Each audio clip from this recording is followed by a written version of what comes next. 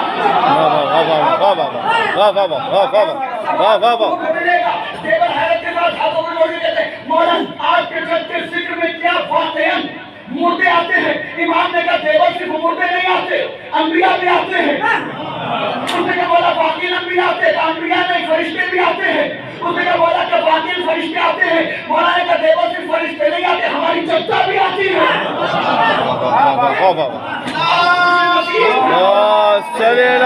محمد علی محمد۔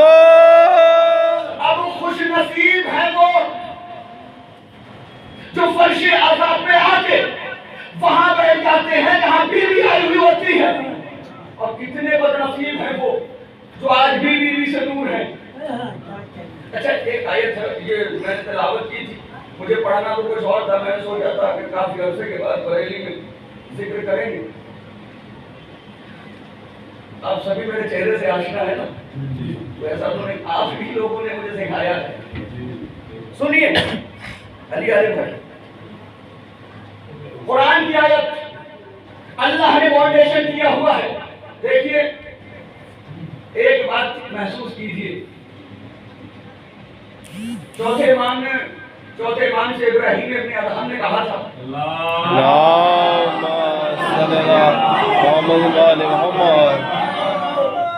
ابراہیم ابن ادہم نے کہا 4 یا 5 سال کا سن تھا چوتھے امام کا، لب تک صحرا تھا اور صحرا میں کھڑے ہوئے تھے، تو ایسے بھی ابراہیم ابن ادہم تیز گھوڑے پہ سوار ہو کے امام کے قریب آیا اور آگے کہتا ہے کہ یہ لب تک صحرا نہ آدم ذات کیا کر رہے ہو؟ تو بچے نے کہا کہ کچھ فرائض اللہ نے ہم پر عائد کیے ہیں، ان کی ادائیگی کرنا ہے۔ ابراہیم کے ابن ادہم نے کہا کہ آپ کہاں سے رہے ہو؟ تو امام نے فرمایا من اللہ۔ کہا جا کہاں رہے ہو؟ کہا اللہ۔ چوتھے امام کا اس نے کہا آپ کہاں سے رہے ہو؟ من اللہ۔ تو چوتھے امام فرماتے ہیں من اللہ، اللہ کی طرف سے، اللہ کے یہاں سے۔ کہا جانا کہاں ہے؟ کہا اللہ، اللہ کے یہاں۔ تو کہا کہ آپ تو بڑے کم سے ہیں، بڑے چھوٹے ہیں، آپ پر تو حج واجب نہیں، پھر آپ حج کے لیے کیوں جا رہے ہیں؟ جیسے یہ جملہ کہا تو امام کہتے ہیں تم کیا سمجھتے ہو؟ بدن کے قد کی وجہ سے فریضے واجب ہوتے ہیں، بدن کے قد کی وجہ سے حج واجب ہوتا ہے۔ تو اس نے کہا یہی تو حکم ہے شریعت کا۔ امام نے فرمایا شریعت کا حکم یہ نہیں ہے بدن کے قد کی وجہ سے اعمال واجب نہیں ہوتے، عقل کے قد کی وجہ سے واجب ہوتے ہیں۔ ایک جملہ کا تو اس نے کہا کہ لیکن آپ کے پاس سواری نہیں ہے، سامان بھی نہیں ہے، اور اتنا لمبا سفر ہے، مدینے سے آپ نے مکہ جانا ہے، جائیں گے کیسے؟ تو امام نے فرمایا تھا کہ قصد میں نے کر لیا ہے، ارادہ وہاں جانے کا میں نے کر لیا ہے، اب اس کی ذمہ داری ہے پہنچائے یا نہ پہنچائے۔ ارادہ تو میں نے کر لیا ہے، قصد تو میں نے کر لیا ہے کہ میں جاؤں گا، اور میرا کام ہے کوشش کرنا۔ امام نے فرمایا کہ میرا کام ہے کوشش کرنا اور اس کا کام ہے منزل مقصود تک پہنچانا۔ تو جو مجلس حسین میں آنے کی کوشش کرتے ہیں فرش اعظم میں کھینچ لیتا ہے، اور جو آنے کی کوشش نہیں کرتے تو وہ سوچتے ہیں ہم تھوڑی دور رہیں گے، فرش اعظم اور دور کرتا ہے، اور دور کرتا ہے، اور دور کرتا ہے، اتنا دور کر دیتا ہے۔ اب سنیے یہ بات کہ آپ تھوڑا سا ارادہ کیجئے فرش اعظم آپ کو کھینچ لے گا، لیکن آپ ذرا سا دور رہنے کا ارادہ کیجئے فرش اعظم اتنی دور پہنچائے گا آپ کو کہ زندگی میں یہاں تک نہیں آ پاؤ گا۔ اب سنیے، اور دلیل ہے میرے پاس قرآن، کیونکہ خدا نے کہا ہے کہ ہم کسی بھی طرح کے رجس کو، کسی بھی طرح کی گندگی کو ان کے قریب نہیں جانے دیں گے۔ اچھا لوگ سمجھتے ہیں کہ ہم مجلس میں نہیں گئے، بڑا کام کر دیا ہم نے، تو پتہ نہیں کون سی فضیلت مل جاتی ہے انہیں جو مجلس میں نہیں جاتے، میری یہ سمجھ میں نہیں آتا ہے۔ اتنے وی آئی پی بن گئے تو مجلس میں نہیں جائیں گے، باہر رہیں گے، ہوتا نہیں ہوتا ہے۔ کتنے اپنے آپ کو کیا پیش کرنا چاہتے بھائی؟ مجلس سے باہر رہتے، مجلس میں نہیں آتے۔ آپ مجھے بتاؤ ہماری اور تمہاری پہچان ہے کس سے؟ صرف فرش اعظم سے، صرف مجلسوں سے، صرف ماتم سے، صرف حسین سے۔ یاد رکھیے گا انہی کی وجہ سے ہمیں پہچان ملی ہے. اگر جس دن ہم اس سے دور ہو گئے ہماری پہچان بھی کھو جائے گی. صرف اس کی وجہ سے دنیا میں ہم پہچانے گئے. اور اگر ہم اسی سے دور ہو گئے تو پھر کبھی زندگی میں ہم پہچانے نہیں جا سکتے. تو اس کی وجہ سے اب ہوتا ہے لوگ سمجھتے ہیں ہم جائیں گے نہیں. کبھی کبھی ایسا ہوتا ہے کہ فرش اعلیٰ بلاتا بھی نہیں. آپ کوشش کرو گے کھینچ لے گا, اور اگر آپ ارادہ نہیں کرو گے تو فرش اعلیٰ تک آپ جا نہیں سکتے. اور کہیں کہیں پر نہ آنے والے کی مجبوری ہوتی ہے, نہیں آتا. لیکن کبھی کبھی ایسا ہوتا ہے کہ انسان گناہ ایسے کر دیتا ہے کہ فرش اعلیٰ تک نہیں آ پاتا. اور سنیے, قرآن میں حکم ہے کہ اللہ نے کہا ہے کہ ہم کسی بھی طرح کے رجس کو, گندگی کو اہل بیت کے قریب نہیں جانے دیں گے. اور بھیا رجس کو, گندگی کو کے قریب نہیں جانے دے گا, اس نے یہ دعویٰ کر لیا ہے. اور جتنی بھی طہارتیں ہیں, ایمان کا پہلا ہی حصہ ہے طہارت. پہلا حصہ کیا ہے؟ طہارت. جو جتنا پاک و پاکیزہ ہوگا وہ ان سے اتنا ہی زیادہ قریب ہوگا. توجہ ہے, جو جتنا طیب و طاہر ہوگا وہ اتنا ہی زیادہ ان سے قریب ہوگا. اب معصوم کیا فرماتے ہیں؟ خدا نے کیا کہا ہے کہ ہم نجاست کو ان کے قریب نہیں جانے دیں گے, غلاظت کو ان کے قریب نہیں جانے دیں گے, کسی بھی طرح کے رجس کو ان کے قریب نہیں جانے دیں گے. اب اگر کوئی تھوڑا گندا ہے تو تھوڑا دور ہے, زیادہ گندا ہے تو اور زیادہ دور ہے, اور کوئی تھوڑا پاک ہے تو تھوڑا قریب ہے, کوئی اور زیادہ پاک ہے تو اور زیادہ قریب, کوئی بالکل پاک ہے تو فرش اعلیٰ پہ ہے.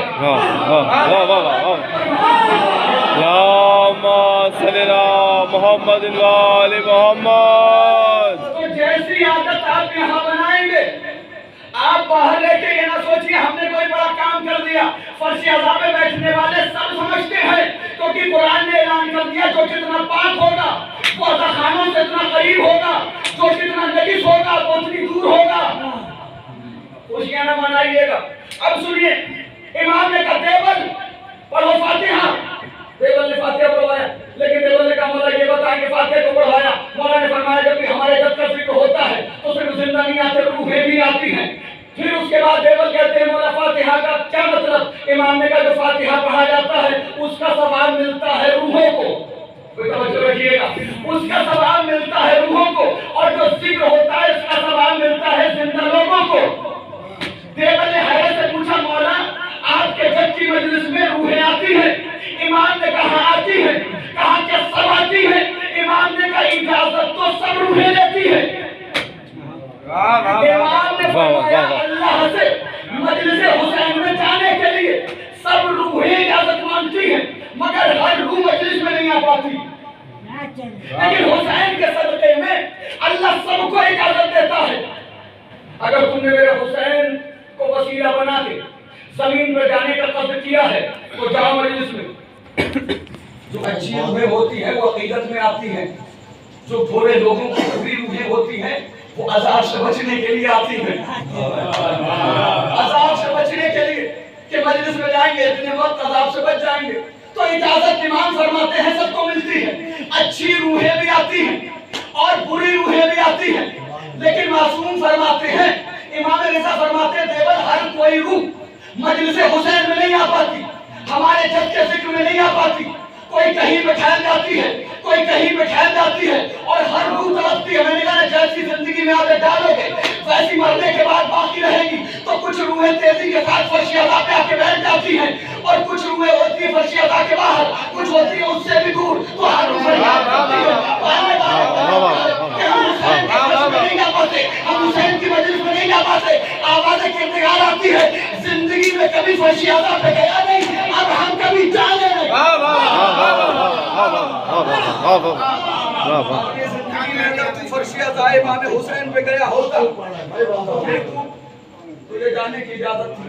اپنی زندگی میں تو فرش اعلیٰ امام حسین. اچھا کچھ لوگ ہوتے ہیں ان پہ نصیحت کا اثر ہی نہیں ہوتا. تھک گئے مولوی, گلے بیٹھ گئے مولویوں, عشرے خمسے تم ہی مولوی بلاتے ہو, تم ہی تبلیغ کراتے ہو, اور عمل خود ہی نہیں کرتے ہو. عزاداری امام حسین کوئی رسم نہیں ہے, کوئی رواج نہیں ہے، یہ ایک تحریک ہے، انقلاب ہے. اگر مجلسوں سے بدلاؤ نہیں آیا تو بیکار ہے مجلس. سنتے ہو اور سن کے عمل نہیں کرتے، فائدہ کیا؟ عزاداری امام حسین لباس کی تبدیلی کا نام نہیں ہے، کردار کی تبدیلی کا نام ہے.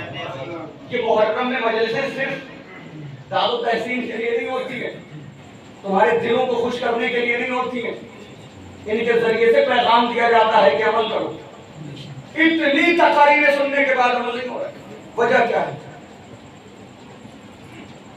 وجہ کیا ہے؟ اچھا کچھ ایسے ہوتے ہیں کچھ کتنا بھی انہیں نصیحت کرو نہیں مانیں گے، کچھ بھی کہہ ڈالو نہیں مانیں گے.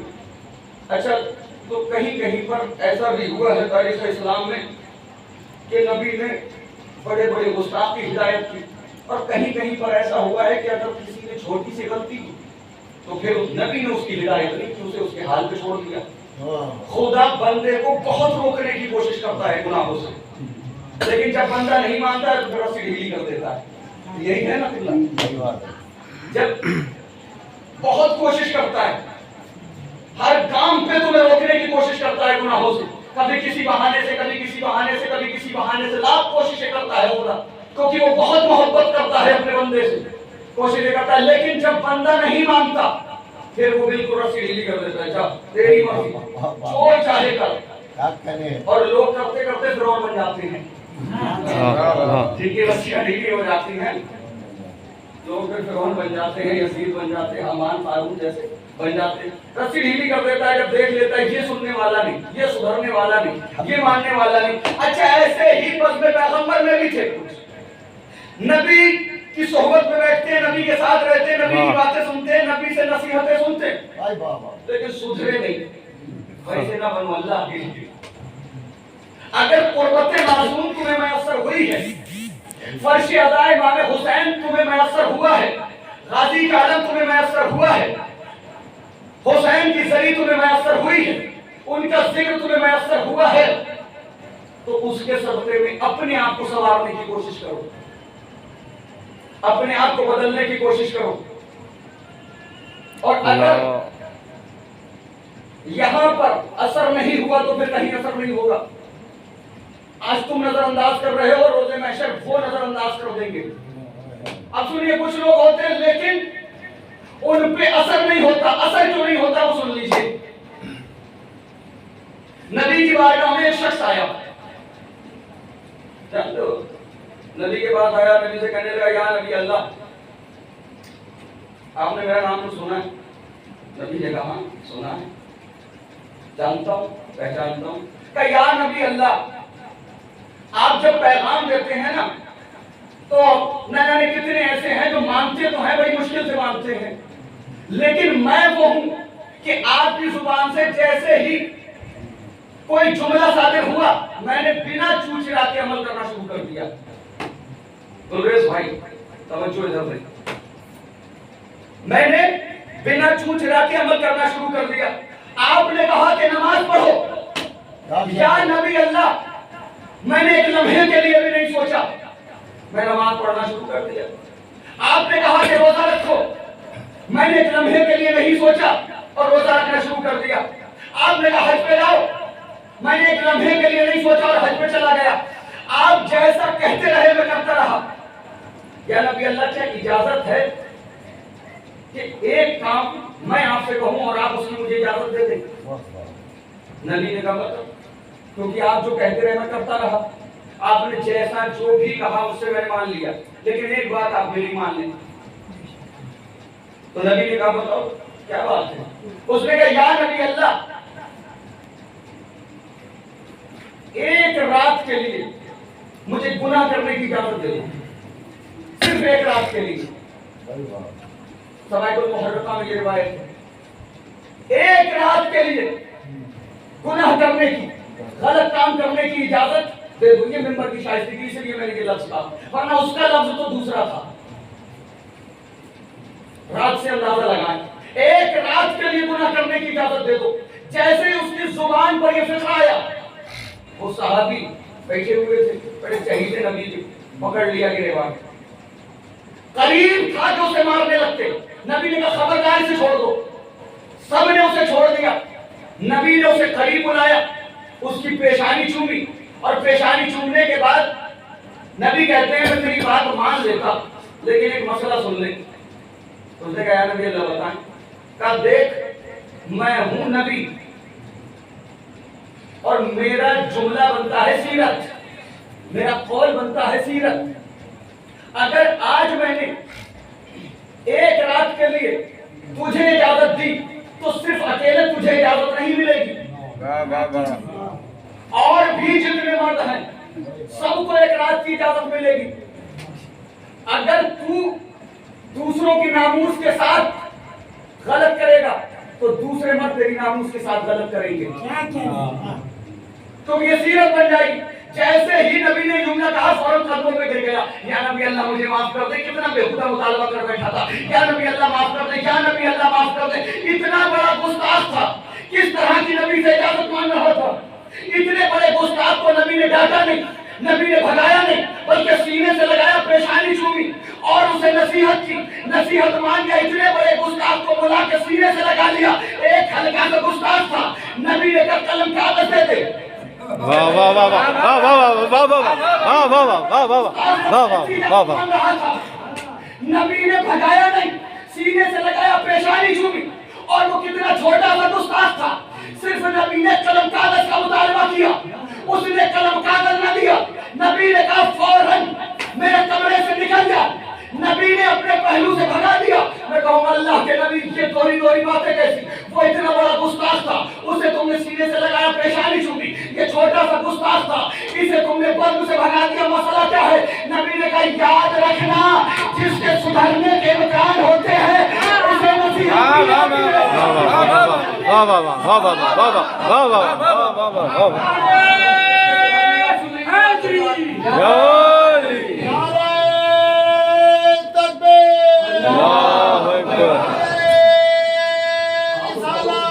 یا رسول اللہ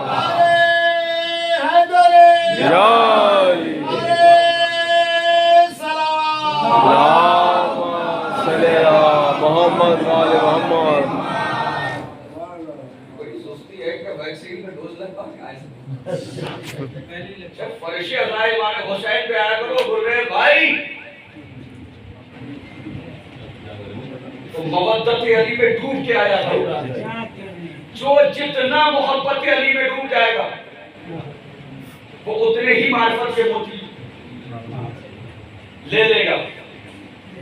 یاد رکھنا جتنا جو مودت علی میں ڈوبے گا اتنے ہی زیادہ اسے معرفت کے موتی ملیں گے. سنیے تو کچھ ہے ان پہ نصیحت کا اثر ہوگا ہی نہیں. تو اگر ایسا کوئی ہے تو نصیحت کرنے کی ضرورت بھی نہیں, ہوتا ہی نہیں ہے. بس یہ واقعہ سن لیجیے. میں نے پڑھنا تو بہت کچھ تھا لیکن یہاں پر یہ ماحول دیکھ کے خدا کی قسم دل تڑپ گیا. اب سنیے یہاں سے یہ بس ایک واقعہ نقل کرتا ہوں. کچھ لوگ ہوتے ہیں جن پہ نصیحت کا اثر ہو جاتا ہے. کیوں؟ کچھ لوگوں کی رسیاں خدا ڈھیلی کر دیتا ہے. تیری مرضی جتنے چاہ گناہ کر, روزے میں سے حساب کر لوں گا. اور جن پر وہ مہربان ہوتا ہے پھر ان کی رسی ٹیگ کر کے رکھتا ہے. بالکل صحیح. ایک لمحے کے لیے انہیں نہیں چھوڑتا. اب سنیے کیسے کیسے ہیں اس دنیا میں. اب سنیے دیکھیے ابھی بھی وقت ہے. اچھا ہدایت کا اثر ہوتا کیوں نہیں, نصیحت کا اثر ہوتا کیوں نہیں. معصوم فرماتے ہیں جن کے شکم حرام سے بھرے ہوں, جن کے شکم حرام سے بھرے ہوں ان پہ نصیحت اثر نہیں کرتی, ان پہ ہدایت اثر نہیں کرتی. جو حلال غذا کھاتے ہیں, اور میں تو ہر علی والے کو یہی سمجھتا ہوں کہ وہ حلال غذا کھاتا ہوگا. حلال غذا کھاتا ہے تو نصیحت کی ضرورت ہے کہ آپ نصیحت کریں, وہ ضرور یہاں تک آئے گا. لیکن کچھ ہے کہ نصیحت کا اثر نہیں ہوتا. یہ واقعہ سن لیجیے اور زحمت کو تمام کر رہا ہوں. بہت ضروری ہے کہ فرش ازا امام حسین یہ سفینہ نجات ہے. فرش ازا جو ہے وہ سفینہ نجات ہے. تو نجات کا سفینہ سمجھ کے آیا کرو کہ نجات ملے گی تو یہیں سے ملے گی, نجات ملے گی تو یہیں سے ملے گی. اور یہاں پہ کمال ہے کہ تمہاری دعائیں قبول نہیں ہو رہی تو یہاں آ کے بیٹھو. دعائیں جب ہوتی ہے نا تو آپ یہاں دعا کیا کیجیے, کیونکہ یہاں جو دعا کرتا ہے اس کی دعا قبول ہوتی ہے. اب یہ عقیدہ آپ لوگوں نے مجھے دیا ہے, بزرگوں نے یہ عقیدہ دیا ہے کہ مجلس حسین میں فرشتے بھی آتے ہیں، نبی بھی آتے ہیں، معصومین بھی آتے ہیں، اہل بیت اطہار بھی آتے ہیں، اور کیا کمال ہے کہ وہ بی بھی آتی ہے کہ جو کائنات کی ملکہ ہے وہ بھی آتی ہے. تو یہاں پر دعاؤں کی قبولیت کے لیے ہی آ جایا کرو، اس لیے کہ یہاں پر جب ذاکر دعا کرواتا ہے تو جتنا بھی مجمع بیٹھا ہوتا ہے وہ آمین کہتا ہے، الہی آمین. میں نے دعا کا فطرہ کہا، آپ نے کہا الہی آمین، تو صرف آپ نے نہیں کہا، یہاں جتنے بھی ہیں سب کہیں گے. اگر نبی ہے وہ بھی کہیں گے، ملائکہ ہیں وہ بھی کہیں گے، اور اگر جناب سیدہ ہیں اور انہوں نے آمین کہہ دیا، واہ واہ واہ واہ، کتنی مشکلیں ہو سب دور ہو جائیں گی، کیسی بھی دعا ہو پوری ہو جائے گی. کیونکہ اگر دعا پہ جناب سیدہ نے الہی آمین کہہ دیا تو کم از کم اپنی دعاؤں کی مقبولیت کے لیے یہاں آیا کرو. لیکن بھیا نہ جانے کیا ہو گیا ہے، اثر نہیں ہوتا.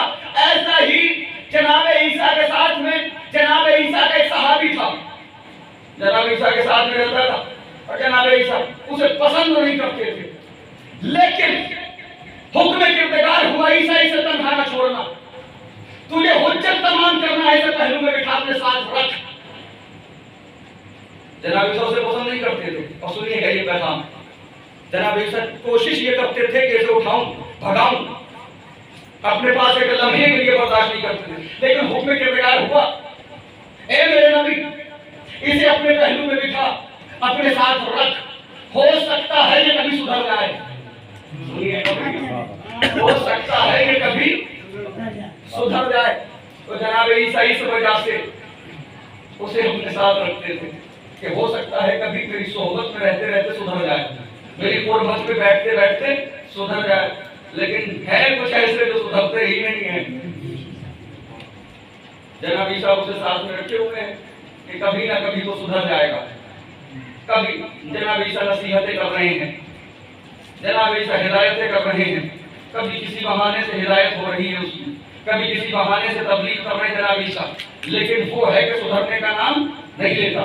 جناب عیسیٰ کو یقین ہو گیا کہ یہ باتوں سے سدھرنے والا نہیں ہے، کیوں نہ اسے معجزہ دکھایا جائے، کیوں نہ اسے معجزہ دکھایا جائے. جب انسان سدھریں گے سب، آج نہیں تو پھر کبھی سدھرے گا ہر کوئی. آج تاریخ پڑھ کے نہیں سدھرتے، کل جب وہ آئے گا تلوار لے کے سدھریں گے تو سب، مانیں گے سب، اور ماننا پڑے گا.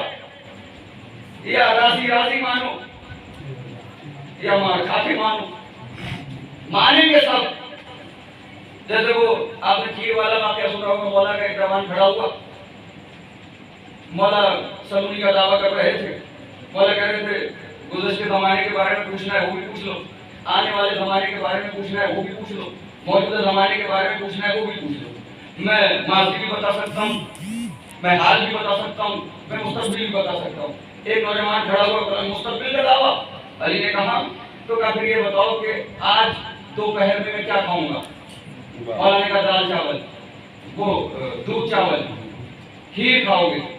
جیسے کہ فطرہ کا اس نے کہا علی دعویٰ تو کر دیا لیکن جھٹلاؤں گا. پھر مانیں گے سب، کچھ ایسے ہی مانیں گے، کچھ مار کھا کے مانیں گے، مانیں گے سب.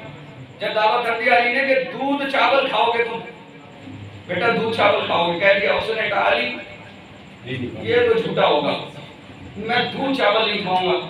گھر پہ کیا دیجیے گا، کھانا پیش کر. دسترخوان لگایا گیا، ظرف اس نے سامنے لا کے رکھا، ڈھکن ہٹایا، کھیر. اس نے کہا نہیں کھانا. پڑوس میں دیکھ کیا بنائے، پڑوس میں گئی، ظرف لے کے آئی، دسترخوان پہ رکھا، ڈھکن ہٹایا، کھیر. دوسرے گھر میں بھیجا، ظرف آیا، ڈھکن ہٹایا، کھیر. پریشان ہو گیا، دودھ چاول، یہ کھیر اپنا لفظ ہے، کھیر. اب یہ پریشان ہو گیا. اس نے کہا اس کا مطلب علی کا دعویٰ سچا ہے،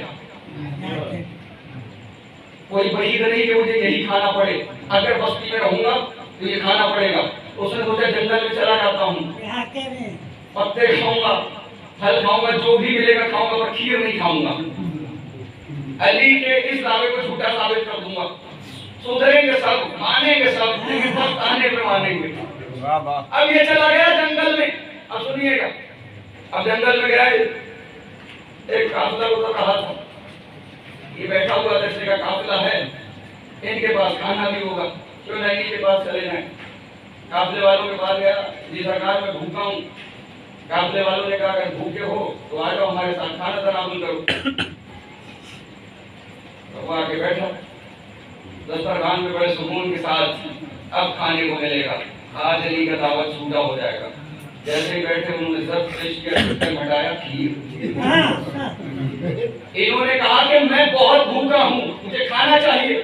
انہوں نے پیش کری کھیر, انہوں نے کہا نہیں کھانا. انہوں نے کہا ابھی تو تم نے کہا تھا بھوک لگی ہے, کھاتے ہو نہیں. اس نے کہا نہیں کھانا. اس نے کہا عجیب انسان ہو. قافلے والوں نے کہا عجیب انسان ہو, تمہاری عقل پہ حیرت ہوتی ہے. ابھی تم کہہ رہے تھے بھوک ہے, اور جب ہم نے تمہیں کھیر پیش کی تو تم کھانے سے انکار کر رہے, کیوں؟ انہوں نے کہا بس کھانا نہیں ہے. انہوں نے کہا وجہ بتاؤ. قافلے والوں نے کہا وجہ بتاؤ. انہوں نے کہا وجہ کچھ نہیں ہے, وہ علی نے دعویٰ کیا تھا کہ ہم مستقبل کے بھی حالات بتا دیتے ہیں. میں نے پوچھا تھا میں دوپہر میں کیا کھاؤں گا, انہوں نے کہا تھا کھیر کھاؤ گے, اور میں علی کے دعوے کو جھوٹا ثابت کرنا چاہتا ہوں. میں نے کھیر کھانا نہیں ہے. اتفاق سے قافلے والے علی والے تھے. قافلے کے جو لوگ تھے وہ علی والے تھے. اچھا تم ہمارے مولا کا دعویٰ جھوٹا کرنے کی کوشش کر رہے ہو. لیجیے, نوجوانوں نے پکڑ کے زمین پہ پٹکا, اور پٹکنے کے بعد ساری کھیر ان کے منہ میں ڈال دی. کھیر بھی کھاتے جا رہے تھے, مسکرا بھی رہے تھے. اب جب وہاں سے آئے, علی سے سامنا ہوا تو علی دیکھ کے مسکرائے. مولا نے کہا ماننا تو سب کو پڑے گا, کچھ ایسے ہی مان لیتے ہیں, کچھ مانے کے سب. اب جناب عیسیٰ اسے ساتھ میں رکھے ہوئے ہیں. سنیے یہ پیغام, آخری بات اور رحمت کو تمام کر رہا ہوں. جناب عیسیٰ شاید آج سدھر جائے, لیکن سدھرنے کا کوئی امکان نہیں. جناب عیسیٰ نے اسے بھگانا چاہا, آوازیں کرتے گا رہا ہے یہ اللہ کے نبی سے بھگا نہیں, اسے اپنے پاس رکھ, شاید سدھر جائے گا, تو اپنی حجت تمام کر. جناب عیسیٰ نے اسے اپنے ساتھ رکھا. باتیں کر رہے ہیں, نصیحتیں کر رہے ہیں. گنڈے صاحب میری طرف توجہ دیں, نصیحتیں کر رہے ہیں, لیکن سدھرنے کا کوئی امکان نہیں. تو جناب عیسیٰ نے کہا یہ باتوں سے نہیں سدھرے گا, ہو سکتا ہے یہ معجزوں سے سدھر جائے. جناب عیسیٰ نے کہا میرے ساتھ سیر کرے گا. اس نے کہا اللہ کے نبی آپ کے ساتھ سیر ضرور. اب جناب عیسیٰ کے ساتھ یہ نکلا سیر کے لیے. جیسے ہی یہ ایک بستی کے قریب پہنچے جناب عیسیٰ, اور یہ ساتھ میں تھا. جیسے پہنچا تو جناب عیسیٰ نے کہا تیرے پاس پیسے ہیں؟ اس نے کہا اللہ کے نبی ہیں. کہا کتنے ہیں؟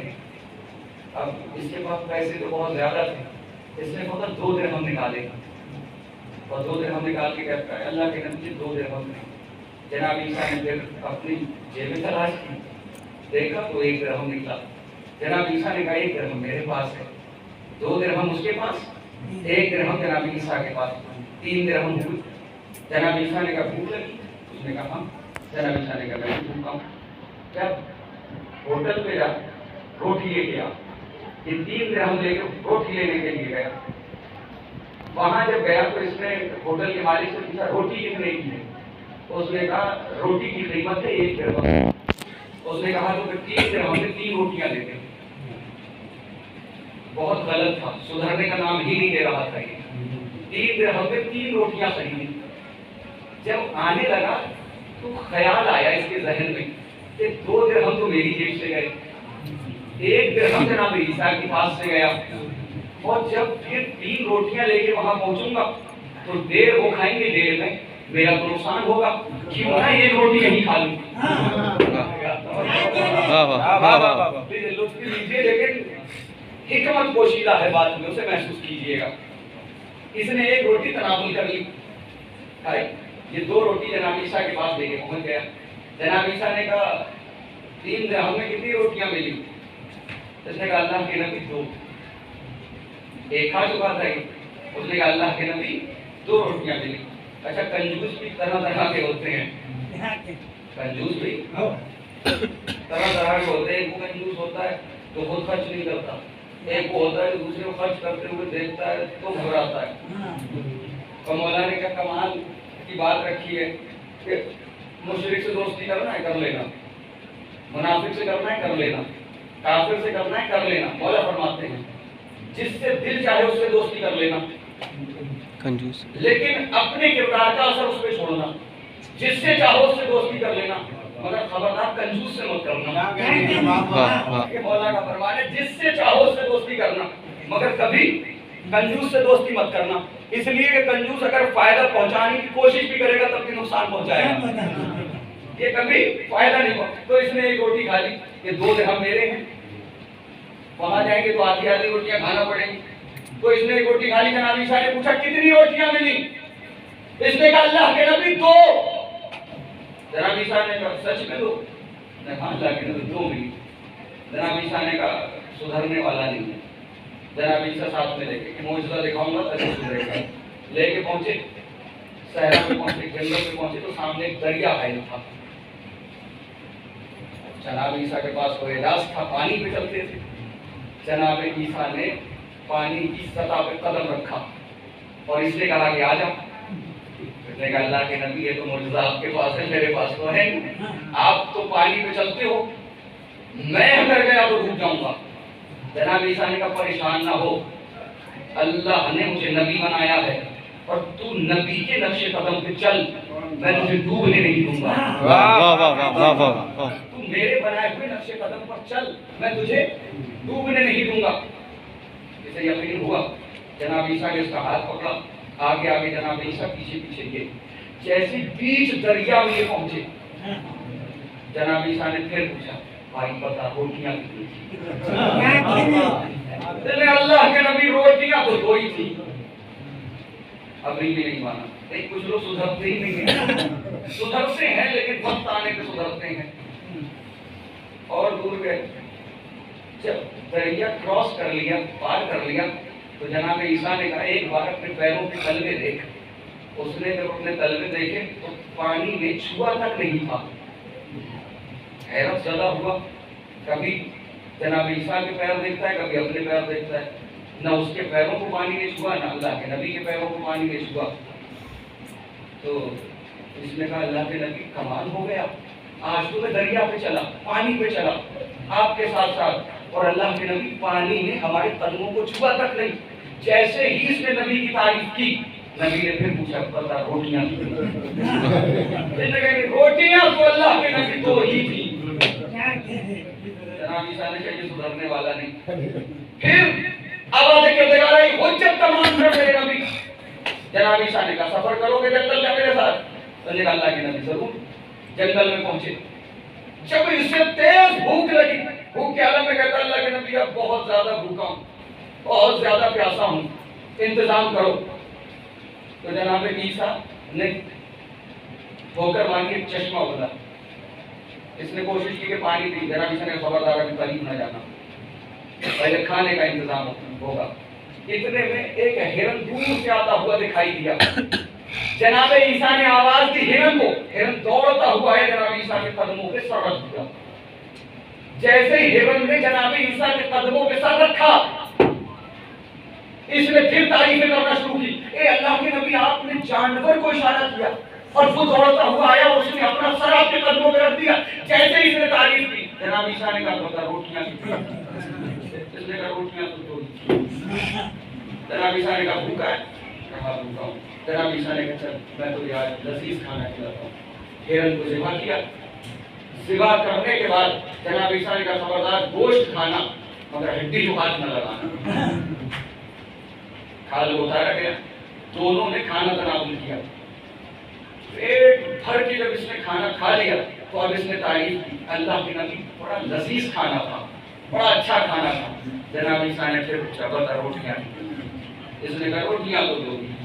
اس کے بعد جناب عیسیٰ نے ہرن کے کھال میں ہڈیوں کو رکھا اور رکھنے کے بعد ٹھوکر ماری، تم باذن اللہ کھڑا ہو جا اللہ کے حکم سے۔ جیسے ہی ٹھوکر کا لگنا تھا ہرن زندہ ہوا اور چلا گیا۔ یہ محل حیرت ہے، اللہ کے نبی آپ نے ٹھوکر ماری اور آپ نے اس ہرن کو زندہ کر دیا جسے ہم تناول کر چکے ہیں۔ جیسے ہی اس نے تعریف کی، اللہ کے نبی نے پھر پوچھا بتا روٹیاں کتنی تھیں؟ اس نے کہا روٹیاں تو 2 ہی تھی۔ اب جناب عیسیٰ سمجھ گئے یہ سدھرنے والا نہیں ہے۔ جب آگے بڑھے، ارے بھیا وہ تو کم ٹھیک تھا، عرب کے جاہل اس سے زیادہ ٹھیک، اور آج کے لوگ ان سے بھی زیادہ ٹھیک۔ واہ واہ واہ واہ واہ واہ واہ واہ واہ۔ سنیے سرکار، اب جناب عیسیٰ کے سدھرنے والا نہیں، جناب عیسیٰ اس کا مزاج سمجھ گئے، اب جب مزاج سمجھ گئے، اب گور تمہیں گنا گزرے کچھ بھی گزرے، مجلس تو پڑھ دیتا ہے ایسی کہ آپ بھی بولتے اور کچھ رہتے، لیکن یہ ضروری تھا یہ پیغام۔ بے شک۔ اب سنیے، جناب عیسیٰ اس کا مزاج سمجھ گئے، جب مزاج سمجھ گئے تو جناب عیسیٰ نے کہا مالدار ہونا چاہتے ہو؟ جناب عیسیٰ نے کہا مالدار ہونا چاہتے ہو؟ اس نے کہا اللہ کے نبی کیوں نہیں، ضرور مالدار ہونا چاہتا ہوں۔ اللہ کے نبی نے کہا فلاں مقام پر جاؤ، وہاں تمہیں سونے کی 3 اینٹیں ملیں گی اور تم آج مالدار ہو جاؤ گے۔ یہ دوڑتا ہوا گیا، اب جب مقام پہ پہنچا تو اسے واقعی 3 سونے کی اینٹیں ملی، اس نے 3 اینٹیں اٹھائی اور دوڑتا ہوا جناب عیسیٰ کے پاس آیا، اے اللہ کے نبی آج تمہیں مالدار ہو گیا، آج تمہیں مالدار ہو گیا، آج تمہیں غنی ہو گیا، آج تمہیں مالدار ہو گیا، آج تمہیں مالدار ہو گیا، اتنا سب کچھ آپ نے دے دیا۔ پھر جناب عیسیٰ نے پوچھا روٹیاں کتنی؟ اس نے کہا روٹیاں 2۔ جناب عیسیٰ نے کہا واقعی روٹیاں 2 تھی؟ اس نے کہا ہاں اللہ کے نبی روٹیاں 2 تھی۔ تو جناب عیسیٰ نے کہا اینٹوں کا فلسفہ سمجھ، ایک روٹی میں نے کھائی ہے، ایک روٹی تو نے کھائی ہے، اس لیے ایک اینٹ تیری ہے۔ واہ واہ واہ واہ واہ واہ۔ میری ہے۔ اس نے کہا لیکن یہ تیسری، جناب عیسیٰ نے کہا جہاں سے اٹھا کے لایا وہیں پہ ڈال دے، یہ کسی اور کے کام آئے گی، کیونکہ ایک روٹی تیری، ایک روٹی میری، ایک روٹی تو نے کھائی، ایک روٹی میں نے کھائی، اس لیے ایک اینٹ تیری ہوئی، ایک اینٹ میری ہوئی۔ جیسے ہی جناب عیسیٰ نے کہا اللہ کے نبی مجھے معاف کرنا، اب تک میں جھوٹ بول رہا تھا، روٹیاں 2 نہیں روٹیاں 3۔ اس نے کہا اللہ کے نبی روٹیاں 2 نہیں روٹیاں 3 تھی، اے اللہ کے نبی میں نے 2 روٹیاں کھائیں، آپ نے 1 روٹی کھائی، تو میرے حصے میں 2 اینٹیں آنا چاہیے۔ جیسے اس نے 2 اینٹیں اٹھائیں، جناب عیسیٰ نے تیسری اینٹ بھی اس کے حوالے کر دی، لیکن یہ کہتے کہ خبردار آج کے بعد سے میرے قریب مت آنا، میرے پہلو میں نہ بیٹھنا، میری صحبت میں نہ رہنا، میرے قریب نہ آنا۔ اور یہ کہہ کے جناب عیسیٰ نے اسے بھگا دیا، اتنی دور کر دیا۔ اس کے بعد لاکھ کوشش کی، لیکن اللہ کے نبی نے اسے کبھی بھی اپنی زندگی میں اپنے قریب نہیں آنے دیا۔ یہی مسئلہ ہے، یہ محرم ہوتا کیوں ہے، یہ مجلسیں ہوتی کیوں ہے، یہ ذاکراتیں کیوں ہے، یہ خطیب سناتے کیوں ہے۔ کبھی سلمان کا ذکر سناتے ہیں، کبھی کمبر کا ذکر سناتے ہیں، کبھی مرزا کا ذکر سناتے ہیں، کبھی حسن کا ذکر کرتے ہیں، کبھی حسین کا ذکر کرتے ہیں، کبھی علی کا ذکر کرتے ہیں، کبھی کوئی تقریر کر رہا ہے، کبھی کوئی خطابت کر رہا ہے۔ کیوں کر رہا ہے؟ اس لیے کر رہا ہے تاکہ تمہارا عمل بدلے، تاکہ تمہارا کردار بدلے۔ اور اتنے مولوی بلانے کے بعد، اتنے خطیب بلانے کے بعد اگر تمہارے کردار میں بدلاؤ نہیں آیا تو مان لیجئے آپ نے ماہ عزا میں ریاکاری کی ہے۔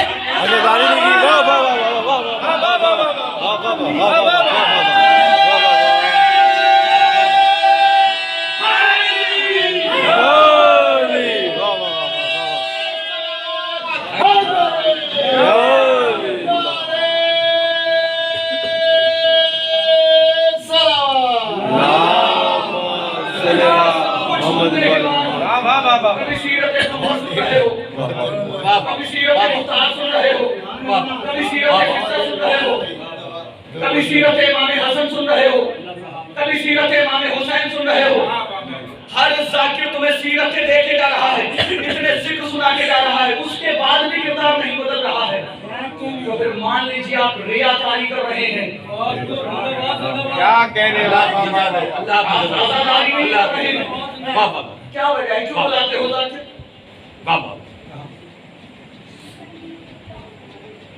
مجلس ہو رہے باہر کھڑے ہوئے، بیوی دیکھتی ہوں اور میں نے کہا یہاں آؤ، مار سب بڑھے گی۔ دیکھیے مسئلہ پتہ کیا ہے، ہمارے سر پہ یہ لگ گیا نا، ہمارے والدین جو تھے نا انہوں نے ہمیں بچپن ہی میں کی محبت دی، یہاں آنے کی عادت ڈال دی۔ اب ہم نے سوچا کہ یہ ہمارے ہیں، جائیں یا نہ جائیں, کچھ کریں یا نہ کریں, بس یہ سوچ کی. اب کچھ نہیں کرنا ہمیں. مولا فرماتے ہیں ایک شخص آیا مولا کی بارگاہ میں, اس نے کہا مولا میں آپ کا شیعہ ہوں. مولا کائنات نے کہا شیعہ نہیں ہے. اس نے کہا مولا میں آپ کا سچا شیعہ ہوں. مولا نے کہا نہیں ہے. اس نے کہا نہیں مولا میں آپ کا شیعہ ہوں. مولا نے کہا نہیں ہے. مولا نے کہا اگر تو ہمارا شیعہ ہوتا, جب ہم منع کر رہے ہیں تو مان لیتا.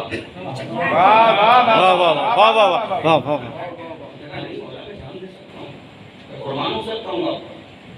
مولا نے کہا دیکھنا چاہے گا شیعہ ہوتا کیسا ہے. تو اپنے آپ کو موحد کہہ سکتا ہے, شیعہ نہیں کہہ سکتا. اس نے کہا مولا شیعہ کیسے ہوتے ہیں. مولا نے کہا چل میں تجھے دکھاتا ہوں شیعہ ہوتے کیسے. امام نے اس کا ہاتھ پکڑا, نظروں سے اوجھل ہوئے, سرزمین یمن میں. یمن میں مولا نے کہا یہاں مجھے مولا نہ کہنا, نہ میرا تعارف کرانا کہ میں علی ہوں. میں تجھے دکھانا چاہتا ہوں کہ شیعہ ہوتے کیسے.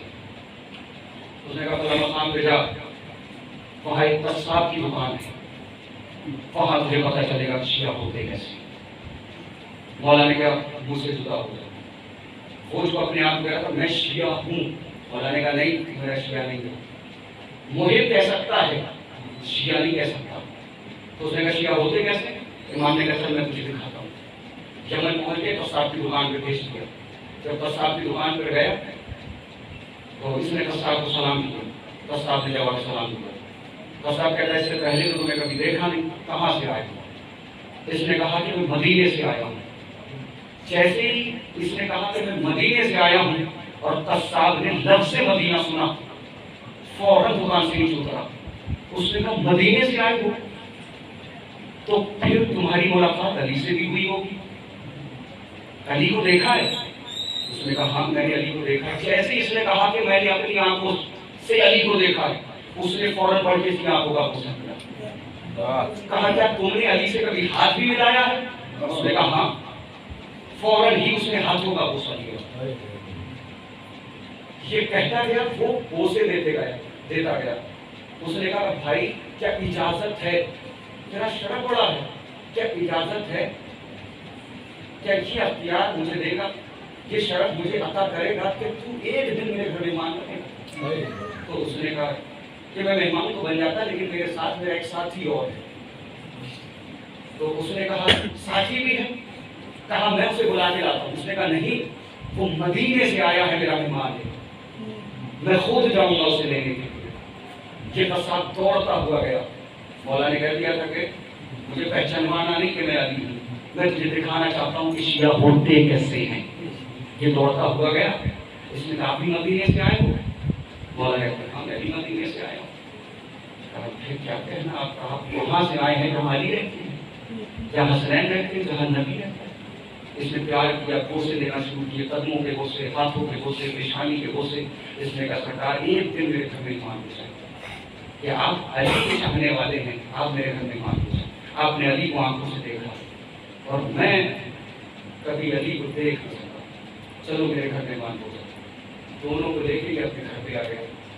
حکومت کو خبر ہو گئی کہ کوئی علی کے چاہنے والے قصاب کے گھر پہ رکے ہوئے ہیں. سپاہیوں کو بھیج دیا اور جیسے ہی سپاہی قصاب کے گھر پہ پہنچے, سنا ہے مدینے سے علی کے چاہنے والے آئے ہیں, انہیں گھر سے باہر کرو. اس کا سامنے کا خبردار, وہ میرے مولا کے چاہنے والے ہیں, مدینے سے آئے ہیں, میری جان مانگو جان دے دوں گا, اولاد مانگو اولاد دے دوں گا, لیکن وہ میرے مولا کے چاہنے والے ہیں, مجھے نہیں دوں گا. تو اس نے کہا اتنا بڑا دعویٰ, اتنا بڑا جگر. اس نے کہا تو کہا اللہ پھر اپنی اولاد دے. اس نے اپنے دونوں بیٹے دے دیے, یہ جو دونوں بیٹے, لیکن میں وہ مہمان میرے مدینے کے ہیں, علی کے چاہنے والے نہیں. جیسے سپاہیوں کے حوالے ہوئے, دونوں بیٹوں کو قتل کر دیا. دونوں کے لاش کو اٹھا کے لایا, خاموشی کے ساتھ مجھے نکل. اس نے کہا کہ انہیں خبر نہ ہو. بیوی سے کہا کہ اس کا علم انہیں نہ ہو جو مدینے سے مولا کے چاہنے والے ہیں. اندر گیا, بیوی سے کہا رونا نہیں, چیخنا نہیں, چلانا نہیں, کیونکہ وہ بے چین نہ ہو جائیں جو ہمارے مہمان. وہ سارا منظر دیکھ رہا ہے.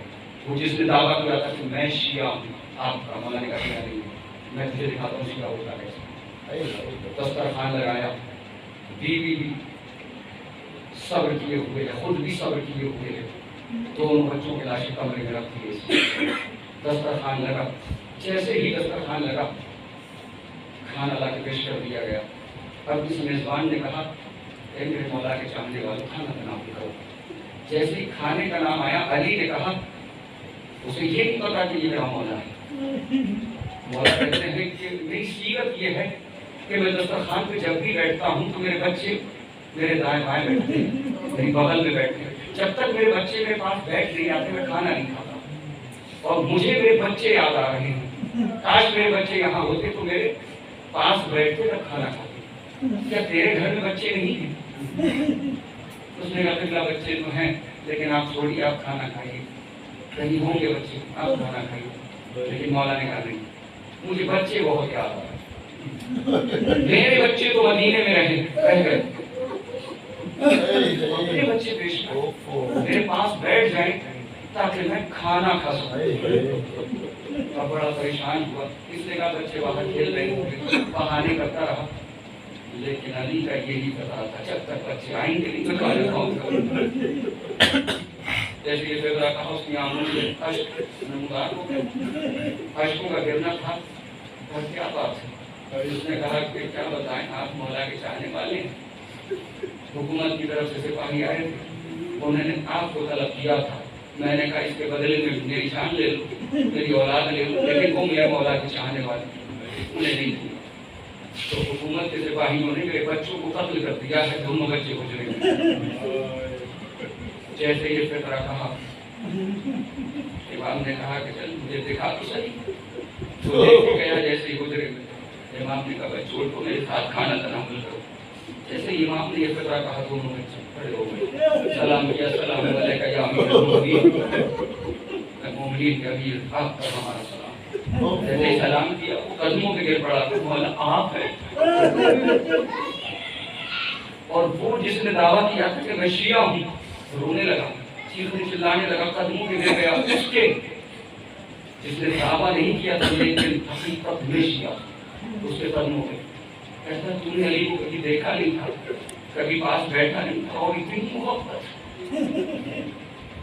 کہ صرف علی پہ نہیں علی کے چاہنے والوں پہ اپنی اولاد قربانی، ایسے ہوتے ہیں شیعہ۔ تو خدا کے لیے ایسا نہ ہو کہ ہم صرف دعویٰ کرتے رہیں اور روز محشر مولا یہ کہتے ہیں کہ آپ ہمارے شیعہ نہیں ہیں۔ تو حدیث ہے کہ علی بھی کامیاب ہے، علی کے شیعہ بھی کامیاب ہے، لیکن پہلے آپ علی کے شیعہ بنیں، اس کے بعد آپ کامیاب۔ آپ کیسے شیعہ ہیں؟ سیدہ یہاں آپ کا انتظار کر رہے ہیں۔ آپ جانتے ہیں جب بھی کہیں مجلس ہوتی ہے تو وہ امام جو غیر میں بیٹھا ہے وہ کہتا ہے کہ بانیان مجلس جتنا بھی کام مجلس میں کرتے ہیں میں اس میں ان کی مدد کرتا ہوں، چاہے وہ تبرک کا اہتمام ہو، چاہے وسیع شادی کا اہتمام ہو، میں آ جاتا ہوں اور ہر مجلس میں ان کے ساتھ میں مدد کرتا ہوں۔ اور جانتے ہیں امام زمانہ انتظار کرتے ہیں، آپ جب آتے ہیں تو سب کا استقبال کرتے ہیں۔ اور ایک امام اور بھی ہے جسے 20 محرم کو ظاہر کیا گیا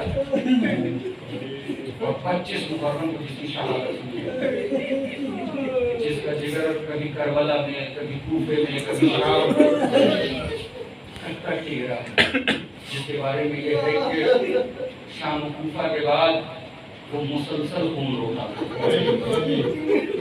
آپ کو خود ہی عقیدہ لکھا ہے کہ وہ بھی مجلس میں آتے ہیں۔ ایک مدینے کا واقعہ ہے، ذاکرین بیان کرتے ہیں، ایک شخص آیا، اس نے امام سے کہا مولا میرے بیٹے کی شادی ہے، آپ میرے گھر تشریف لائیں۔ تو ہمارا چوتھا امام رو کے کہتا ہے بھائی جب سے میرا اکبر مارا گیا میں تو خوشیوں کی تقریب میں شرکت نہیں کرتا، میں بھی شادیوں میں شرکت نہیں کرتا جب سے میرا اکبر مارا گیا۔ اس نے کہا مولا آپ ضرور آئیں، اگر آپ نہیں آئیں گے میں اپنے بچے کی شادی نہیں کروں۔ مولا حسرت ہے، مولا تمنا ہے کہ آپ میرے گھر آئیں۔ مولا نے کہا کہ تیری حسرت ہے، ارمان ہے مجھے بلانے کا، تو تو ایسا کر اپنے گھر میں میرے بابا کی مجلس کر، میں آؤں گا۔ اس نے کہا مولا ٹھیک، میں مجلس کروں گا، تشریف لاؤ۔ شادی کا گھر ہے، اس نے مجلس کا اہتمام کیا، فرش اعلیٰ بچھایا، سارے لوگ آئے، فرش اعلیٰ پہ آ کے بیٹھ گئے۔ اس کی نگاہیں دیکھ رہی ہیں کہ امام نے وعدہ کیا تھا کہ میں مجلس میں آؤں گا، لیکن امام نہیں آئے۔ مجلس ہو گئی، یہ انتظار کرتا رہا، امام نظر نہیں آتے، امام نظر نہیں آتے، یہ دیکھتا رہا، پریشان ہو گیا۔ تو یہ خیال کرنے لگا کہ شاید ہم سے کوئی غلطی ہو گئی، گناہ ہو گیا، ہمارے پاس وہ خلوص نہیں تھا کہ ہمارا امام اس وجہ سے یہاں نہیں آیا، یہ سوچ رہا تھا۔ اس کے بعد یہ دروازے کے قریب گیا تو اس نے کیا دیکھا کہ جہاں پر عزاداروں کی جوتیاں رکھی تھیں وہاں پر چوتھے امام بیٹھے ہوئے۔ اس نے جیسے ہی دیکھا تڑپ گیا، مولا آپ یہاں بیٹھے، مولا نہیں چلے، وہاں چل کے بیٹھے، مولا آپ یہاں بیٹھ کے۔ مولا رو کے کہتے ہیں اے زہر، جو میں دیکھ رہا ہوں وہ تو نہیں دیکھ رہا ہے، مجھے پتا ہے یہاں کون کون میرے ساتھ بیٹھا ہے، کہاں بیٹھتا ہے ہمارا؟ وہاں جہاں پر تمہاری جوتیاں رکھی ہوئی۔ امام انتظار کرتے ہیں، جناب سیدہ آپ مجھے بتاؤ اگر آپ سچے شیعہ ہو تو آپ یہاں بیٹھ کے بیوی کا انتظار کرو تب اچھا ہے، یا بیوی یہاں بیٹھ کے تمہارے آنے کا انتظار کرے یہ اچھا ہے؟ جانتے ہیں کتنے زخم کھائی ہوئی ہے یہ بیوی، جسے زہرا کہتے ہیں، اس کا پہلو شکستہ، اس کا بازو بھی شکستہ، اور اس کے بعد اس ٹوٹی ہوئی قبر میں رہتی ہے جہاں رات کی اوس پڑتی ہے اور دن کی گرمی پڑتی ہے، وہاں سے آتی ہے مجلس۔ جانتے ہو یہ بیوی وہ ہے تو تین قدریں سنو، کھائے ضرور کہا کرو جب بھی کوئی سے معلوم ہوتا ہے۔ یہ بیوی اس کی عمر پتہ ہے کتنی ہے؟ 18 سال۔ 18 سال عمر ہے، بال سفید ہے، ہستے کا سہارا لیتی ہے۔ 9 سال نبی کے گھر پہ رہی ہے، 9 سال علی کے گھر پہ رہی۔ 9 سال تک نبی مسلسل کہتے تھے کہ بیوی کچھ مانگ لو، بیٹی کچھ مانگ لو، تو جناب زہرا کہتی کہ بابا کچھ نہیں چاہیے، کچھ نہیں چاہیے۔ 9 سال مسلسل نبی کہتے رہے زہرا کچھ مانگو، کہا بابا کچھ نہیں چاہیے۔ بڑی بے نیازی کے ساتھ بیوی کہتی تھی بابا مجھے کچھ نہیں چاہیے۔ جب علی کے گھر پہ آئی ہیں تو علی بھی کہتے رہے بنت رسول کچھ مانگو، اے فاطمہ کچھ مانگو۔ بیوی کہتی تھی علی مجھے کچھ نہیں چاہیے، مجھے کچھ نہیں چاہیے۔ اتنی بے نیاز بیوی، نہ باپ سے 9 سال تک کچھ مانگا، نہ شوہر سے کچھ مانگا۔ وہ بیوی جہاں رومال لے کے ہر عزادار کے پاس حاضر ہوئی، اچھا کرو مجلس خدا کے لیے آ جائے، سب سے سمجھوتا کر لو، لیکن عزادار کے امام حسین کے ساتھ سمجھوتا مت کرو۔ یہی تمہاری بخشش کی ضمانت ہے، یہی تمہاری بخشش ہے۔ یہ ایام جو ہے بس ایک روایت پڑھنا ہے اور زحمت کو تمام کرنا ہے۔ جناب زہرا، میں نے پڑھنا تو مجھے معاف کیجیے گا، پڑھنا تو سفر تھا لیکن سفر نہیں، میں بیوی سناتا ہوں۔ جناب زہرا، جناب زہرا جانتے ہو پسلیاں بھی ٹوٹی ہوئی ہیں، 3 جنازے ہیں اس گھر کے کہ جن کے غسال چیخ مار کے ہوئے ہیں۔ ایک جنازہ جناب فاطمہ زہرا کا ہے، ایک جنازہ جناب سکینہ کا ہے، اور ایک جنازہ امام سید سجاد کا ہے، جن کے غسال جو ہے چیخ مار کے ہوئے۔ جب امام سید سجاد امام محمد باقر غسل دے رہے تھے تو میرا مولا چیخ مار کے رویا۔ لوگوں نے پوچھا اے محمد آپ چیخ مار کے کیوں رو رہے ہیں؟ امام نے فرمایا کہ میرے بابا کی گوشت پہ آج بھی تعزیتوں کے نشان، اور شام کے زندان میں جب غسالہ آئی تھی غسل دینے کے لیے جناب سکینہ کو، تو غسالہ غسل دیتے وقت دوڑ کے واپس آئی ہوتی ہوئی اور امام سید سجاد سے کہتی ہے کہ بیمار مجھے یہ بتا اس بچی کو کیا کوئی بیماری تھی؟ اس نے کہا کوئی بیماری نہیں تھی۔ کہا میں اس کا پوتا اس کے جسم سے الگ کرنے کی کوشش کرتی ہوں لیکن الگ نہیں ہوتا، اور جب سے کوشش کرتی ہوں تو اس کا گوشت کتے کے ساتھ آ جاتا ہے۔ اور یہ جناب زہرا مولا جب غسل دے رہے تھے، غسل دیتے وقت اتنی چیز مار کے رویا میرا مولا کہ دور کھڑے ہوئے سلمان نے سنی، رو کے کہتے مولا کیا قیامت گزر گئی؟ میرا مولا رو کے کہتے سلمان علی کے دل پر قیامت کیوں نہ گزر جائے؟ ارے سیدہ کی پسلیاں ٹوٹی ہوئی تھی لیکن سیدہ نے مجھے کبھی بتایا نہیں، اے سلمان زہرا نے کبھی مجھ سے شکایت نہیں کی، اے بنت رسول کی پسلیاں ٹوٹی ہوئی تھی اور بیوی مسلسل گھر کے کام کیا کرتی تھی، بیوی کام کیا کرتی تھی، جتنے بھی گھر میں کام کرتی تھی یہ بیوی ایک ہاتھ سے کیا کرتی تھی۔ جب سے کنفذ ملاعون نے بیوی کے بازو میں تازیانہ مارا تھا، جب سے بیوی کا بازو شکستہ ہو گیا تھا، جتنے بھی کام تھے سب بیوی ایک ہاتھ سے کرتی تھی۔ جس دن کنفذ ملاعون نے تازیانہ مارا اور علی مدینے کی گلیوں سے ہوتے ہوئے جب گھر پہ آئے تو بیوی نے ایک ہاتھ اٹھا کے سلام کیا، اور سلام کرنے کے بعد علی نے جواب سلام دیا۔ جواب سلام دینے کے بعد علی کہتے ہیں بنت رسول آپ نے دستور کو بدل دیا، اس سے پہلے آپ جب بھی مجھے سلام کرتی تھی دونوں ہاتھ اٹھا کے سلام کرتی تھی۔ سارا رو کے کہتے ہیں یا علی جب سے کنفذ ملعون نے تازیانہ مارا، جب سے میرا ایک ہاتھ نہیں اٹھتا۔ بیوی کہتی ہے علی یہ چھوڑو، یہ بتاؤ میں نے سنا ہے کہ مدینے کے لوگ تمہیں سلام نہیں کرتے۔ مولا رو کے کہتے ہیں بیوی مصیبت صرف یہی نہیں کہ مدینے کے لوگ مجھے سلام نہیں کرتے، غربت تو یہ ہے کہ علی سلام کرتا ہے لوگ جواب نہیں دیتے۔ تو بیوی نے ایک ہاتھ اٹھایا، دونوں ہاتھ اٹھا کے سلام نہ کیا۔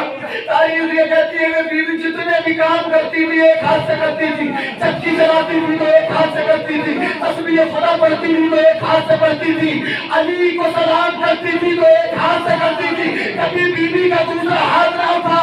لیکن ہائے غربت مان حسین، جب علی نے کہا ماں کا آخری دیدار کرو، حسین نے کہا بابا ارے جب تک اماں نہ بلائیں گی میں ماں کے قریب نہ جاؤں گا۔ بندے کا من ٹوٹے وہ ہاتھ جو تسبیح کے لیے نہ اٹھا، علی کو سلام کے لیے نہ اٹھا، دونوں ہاتھ اٹھے آ میرے حسین ماں کی آگوش سے لگا، امام حسین ماں کی آگوش سے لگا، اے اماں آپ نے مجھے بلایا میں آ گیا، لیکن اے اماں کربلا کے میدان میں میں جب آپ کو بلاؤں تو آپ بھی الگ